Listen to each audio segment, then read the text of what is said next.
Let's get you all the updates from London. Queen Elizabeth's coffin has arrived at Buckingham Palace from Scotland ahead of the state funeral. Here are all the defining images. Queen Elizabeth's coffin arrived there at Buckingham Palace on Tuesday night. Is currently resting at the ballroom. The coffin will be borne in procession on a gun carriage of the King's Troop Royal Horse Artillery to the Palace of Westminster.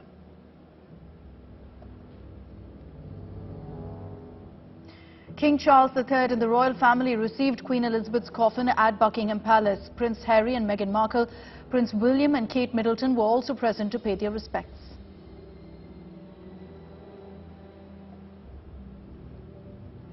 Queen Elizabeth II's coffin was greeted by large crowds at Buckingham Palace. Several mourners who gathered used their mobile phones as candles to light the way for their late monarch as she made her final journey to her home.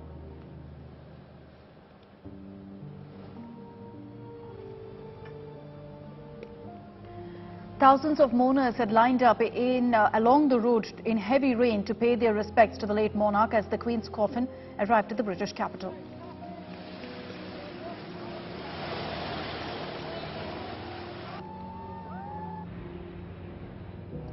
The Queen's casket, carried by British military aircraft C-70 Globemaster, touched down at the Royal Air Force Northolt, an Air Force base west of London, about an hour after it left Edinburgh.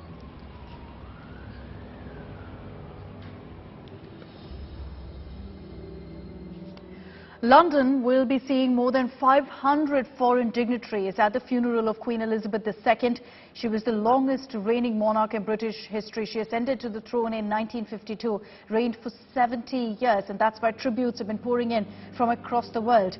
The state funeral service for Queen Elizabeth II will be held on September 19th at London's Westminster Abbey. It will be a day of emotion, of pomp and ceremony with a service at Westminster Abbey. The cortege and military procession across London will take place before final family ceremony at a chapel in Windsor Castle. The cost of the state funeral will be attended, which will be attended by world leaders, would be huge considering the security cost and also to local businesses with public holidays and the cost of King Charles's coronation.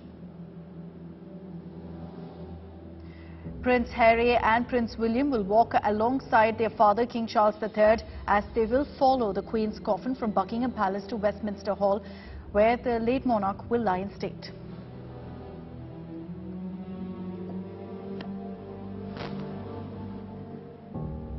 Let's take this across to Lavina Tandon. She's joining us live from London. Lavina, pall of gloom, I'm sure, has descended upon London.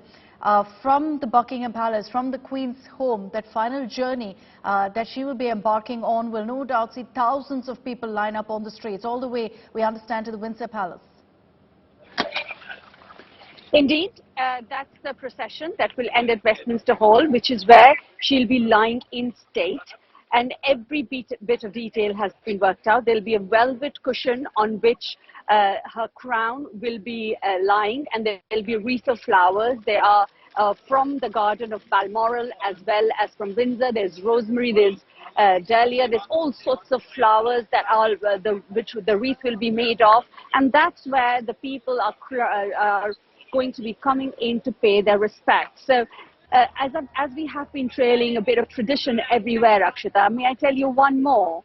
The difference between lying in state, where she is right now, will be in the Westminster Hall, to lying in rest in Edinburgh. So the only difference is because this is her residence, this is where she was coronated. Therefore, this is the lying in state that will happen, where all the world leaders that you mentioned will be able to come and pay their respect here. And after that, when the funeral is done on the 19th of September, the procession will be taken to Windsor, which was actually her official residence, and that's where she will be lying in with her parents, and over a period of time, Duke of Edinburgh, that's her husband, will be also moved next to her. So it's a long haul that is going to happen when they will be united here, but of course, as they expect, they're already united up there in heaven. But yes, the hundreds and millions of people are turning up. The last time a state, lying in state, was awarded was that to the Queen Mother, that is the mother of the Queen, and about 200,000 people turned up. But as of now, there are millions. Even when she was not here in London, 3 million people came to this place where I'm standing right now and in and around the central London area. And imagine what's happening today. I was speaking to the Transport of London.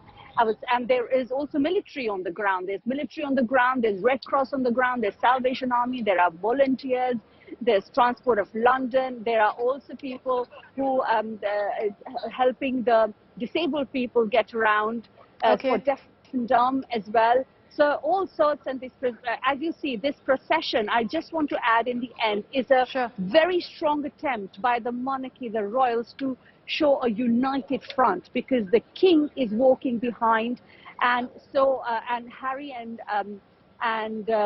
Prince William will be actually there, yes. Now Prince of Wales, William will be there, and every minute behind me is Big Ben. Every minute there is a bell, and every minute there's a gunshot for every minute of the procession, which is 38 minutes in all.